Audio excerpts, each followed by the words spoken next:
করবে, আগামীতে নিজেদের ক্ষমতা বিস্তার করবে, এই জন্য না। তারা এই দুনিয়ায় জান আর মাল দিয়ে একামতের পথে লড়াই সংগ্রাম চালাচ্ছে, এই জন্য যাতে আগামীতে কোন জালেম এই দেশে রাষ্ট্র ক্ষমতায় বসে কোন নিরপরাধ মানুষকে মিথ্যা মামলা দিয়ে হত্যা করতে না পারে। এই জন্যই তো তারা জীবনের রিস্ক গুলো নিয়ে যাচ্ছে একাধারে। পাহাড় সমমান মিথ্যা মামলাগুলো তার পর্যন্ত করিয়েছিল জালেমেরা। অসংখ্য নেতা কর্মীদেরকে ফাঁসিতে পর্যন্ত ঝুলিয়ে মেরেছে। কথা বলে না কেন? আপনাদের পেটে বোম মারলেও তো কোরআন কারীমের একটা আয়াতের ব্যাখ্যা বিশ্লেষণ বলতে পারবেন না, অথচ আলেমদের ভালোই জানা আছে কোরআন হাদিসের কথা। আল্লাহ পাক বলেন, এই দুনিয়ার ময়দানে আমি আল্লাহ রাব্বুল আলামিন তোমাদেরকে এটাই জানিয়ে দিচ্ছি, তোমাদের রাজনীতি, তোমাদের লড়াই সংগ্রাম, এটা যেন মাজলুম মানুষের পক্ষে হয়। কিন্তু আমরা তো এই দুনিয়ায় অনেক মানুষ আছি, রাজনীতিটা নিজের পেট পূজা করার জন্য আগামীতে উঠে পড়ে লাফাচ্ছি। এ ধান্দা বাদে 54টা বছর এ জাতি ধুকে ধুকে মার খেয়েছে, জুলুম নির্যাতন সহ্য করেছে। এ জাতি বুঝে ফেলেছে, এ জাতি বুঝতে পেরেছে যে আগামীতে সংসদে কাদেরকে পাঠালে আমরা শান্তিতে বসবাস করতে পারবো। এই জন্য 64টা জেলায় সব মানুষের গণজোয়ার, সব মানুষের মুখরিত বাণী, আগামীতে দেশ চলবে আল্লাহর কোরআন দিয়ে। এ কোরআনের পক্ষে যারা, এই জমিনে মাসলুম মানুষের অধিকার আদায় যারা করতে চায়, আমরা তাদের পক্ষে আছি। এটার বিরুদ্ধে যে যাবে, আমরা তাদের পক্ষে নেই। কথা বলে না কেন? আমরা তাদের পক্ষে নেই। গতকালকে একজন বলছে তার এক বক্তৃতায় চাঁপাই নবাবগঞ্জের 2 আসনে, উনি বলছে যে আমি যা বলবো এটাই আল্লাহর হুকুম, এটাই আল্লাহর আইন। কতটা নিচে নেমেছে আপনি টের পাচ্ছেন? অথচ কোরআন বলছে ইয়াকুলুনা হাল্লানা মিনাল আমরি মিন শাইইন কুলিন্নাল আমরা কুল্লাহু লিল্লাহ। নবী আইন বানানোর অধিকার, ক্ষমতা আমি আল্লাহ কারো হাতে দেই না, কারণ আমি জানি মানুষের মন সংকীর্ণ। আমি যদি কাউকে আইন বানানোর অধিকার ক্ষমতা দেই, ও হয় নিজের দলীয় স্বার্থে, না হয় নিজের ব্যক্তি স্বার্থে দেখে দেখে আইন বানাবে। এক কথা বলে না কেন?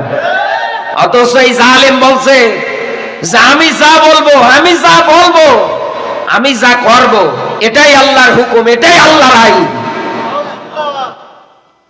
এত বড় একটা কথা বলার পরে এইসব জালেমদের কথা মিডিয়াতে প্রচার হয় না, কোন মিডিয়ায় এটা নিয়ে প্রতিবাদ পর্যন্ত করা হয় না। অথচ আমার আজকের মাহফিলের প্রধান মেহমান এখানে আলোচনা করতে গিয়ে, মিডিয়ার সামনে কথা বলতে গিয়ে যদি একটা কথা স্লিপ অফ টান হয়ে তার মুখ দিয়ে বের হয়ে যায়, এদেশের সব মিডিয়া দেখবেন তার পিছনে পড়ে লিখবে। কেন বন্ধু? কারণ এনার রাজনীতি মাজলুম মানুষের অধিকার আদায়ের জন্য। এদেশে যারা চোর, ওরা কোনোদিন চোরের হাত কাটার বিধান পাশ করতে দেবে না। এদেশে যারা ডাকাতি করে খায়, এদেশে যারা চাঁদাবাজি করে খায়, ওরা কোনোদিন এগুলো বন্ধ হওয়ার পক্ষে আসবে না। ওরা আরো এগুলো চালু করার পক্ষে স্লোগান দেবে। যেটা নিয়ে মানুষের মাথা ব্যথা নেই, এটা নিয়ে কোনো কথাও নেই, এটা নিয়ে চিন্তা ভাবনাও নেই। আমি আপনাকে সাফ বলে দিতে চাই, এই দুনিয়ার ময়দানে আলেমরা, এই দুনিয়ার ময়দানে টুপিওয়ালারা আগামীতে রাষ্ট্র ক্ষমতায় এই জন্যই যেতে চায়, কারণ তারা এই দুনিয়ার ময়দানে আল্লাহর হুকুম, আল্লাহর আইন বাস্তবায়নের মাধ্যমে মাজলুম মানুষগুলোর অধিকার আদায় করতে চায়। ও বাংলার মুসলমান, রাজনীতির ময়দান না, রাজনীতি করতে আসিও না, রাজনীতির কথা বলাও ঠিক না। এরপরে বাস্তবতার সঙ্গে মিল রেখে আমি আপনাকে এতটুকুনে বলতে চাই, যশোরে চাষরা মোড়ে খাবার খাচ্ছিলাম, দুপুরের খাবার। বরকত নামে এক ছেলে এসে হাও মাও করে কাঁদছে। জিজ্ঞাসা করলাম কি হয়েছে ভাই, হঠাৎ দেখে কান্না করেন? মানে বলছে ভাই আমি কোরআনের মাহফিল দিতাম। আর কি হয়েছে? প্রতি সিজনে একটা মাহফিল আমি নিজ অর্থায়নে আয়োজন করতাম। আমার মা বাবা কেউ নেই, নতুন বিয়ে করেছি। এই মাহফিলের আয়োজন করার পরে আলোচকরা কোরআন হাদিস থেকে বাস্তব ব্যাখ্যা করার পরে মাহফিল শেষ হয়ে 7 দিন 8 দিন 10 দিনের মাথায় মেইন রোডের ধারে মারামারি করে গাড়িতে কে যেন আগুন দিয়েছে, আমার নামটা 1 নম্বরে দিয়ে আমাকে 1 নম্বর আসামি বানিয়েছে, অথচ আমি জানি না। শেষ পর্যন্ত আমাকে কারাগার অবধি পর্যন্ত নেওয়া হলো। লোকজন আমারে বের করলো। বের করার পরে যারা জালেম সিটার বাটপার ওরা আমাকে আলটিমেটাম দিল, এলাকায় তুমি ঢুকতে পারবা না। শেষে আমার বাড়ি পড়ে থাকলো, বাবার জায়গা জমি পড়ে থাকলো, জীবন বাঁচানোর তাগিদে এখন আমি একটা হোটেলের বয়, হোটেলের একটা মেসিয়া, একটা মিথ্যা মামলা দিয়ে পুরো একটা ছেলের লাইফ নষ্ট করে দিলে, কত মানুষের পরিবার ধ্বংস করে দিলে, কত মানুষকে বিনা কারণে দুনিয়ার থেকে বিদায় পর্যন্ত করলে। এই রাজনীতির সুযোগ এ বাংলার মাটিতে আগামীতে আর কাউকে দেওয়া হবে না। আপনার রাজনীতি হয় যেন মানুষের পক্ষে, আপনার রাজনীতি হয় যেন এই দুনিয়ার ময়দানে মানুষের কল্যাণের জন্য।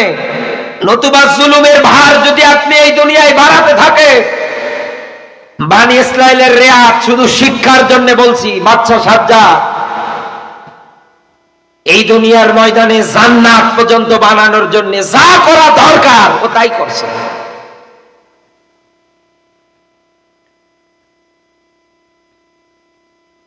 বাচ্চা সাজ্জাদ লোকজনকে এক জায়গায় করে ডাক দিয়ে বলছে আমি জান্নাত বানাবো, এই দুনিয়ায় এই জান্নাত। নবী হুদ আলাইহিস সালাতু ওয়াস সালামের মুখে শুনেছে, ও কার্যক্রম শুরু করছে, চলতেছে কার্যক্রম। 22,000 শ্রমিক 30 বছর একাধারে কার্যক্রমে লেগে পড়েছে, সব কমপ্লিট হয়ে গেল। ঘোড়ার পিঠে সাওয়ার করে জান্নাত উদ্ভাবন করতে যাবে। জান্নাতের মেইন গেটে একটা ফকির দরবেশের বেশে বসে আছে, ডাক দিয়ে বলছেন দেখেন আমি আপনার সঙ্গে শুধু একটু কথা বলতে চাই, আমি শিক্ষার জন্য শর্ট করে বলছি। বাচ্চা সাজ্জাদ রেগে গেলেন, ডাক দিয়ে বললেন এই ফকির এই জায়গায় কি করে? এত পাহারাদার এত কিছু থাকার পরে ওই জায়গায় আসলো কিভাবে? বলছে দেখেন আমি শুধু আপনার সঙ্গে একটা কথা বলতে চাই। কানের কাছে আস্তে করে মুখ নিয়ে বলছে আমি দুনিয়ার কোন সাধারণ ফকির না, মানুষ না, আমি আজরাইল এসেছি আপনার জানটা কবজ করার জন্য। ওই দিন বাচ্চা সাজ্জাদ বলেছিল আমাকে একটু সময় দাও, এত কষ্ট করে আমার বানানো জান্নাত আমি বানালাম, শুধু ভিতরে যাব আর আসবো। আল্লাহ কি ওকে সময় দিয়েছিল? আরো জোরে বলে, জোর হলো না? সব মুফাসসির একমত, বাচ্চা সাজ্জাদকে আল্লাহ তার বানানো জান্নাত ভোগ করতে দেয় না এই একটা কারণে। কারণ ওই সময়ে যারা গরিব নিরীহ মানুষ ছিল, এ বাচ্চা সাজ্জাদ তার পুলিশ বাহিনী যত বাহিনী ছিল সবাইকে হুকুম করেছিল তাদের স্বর্ণ তাদের মূল্যবান জিনিস যা আছে সব জোর করে কেড়ে নিয়ে আসে। এক বিধবা মহিলা সম্বল টুকুন ছিল শুধু স্বর্ণ, জোর করে কেড়ে এনেছে। দুটি হাত তুলে আল্লাহর কাছে দোয়া করেছে, আল্লাহ বাচ্চা সাজ্জাদের এই বানানো জান্নাত তাকে তুমি ভোগ করতে দিও না।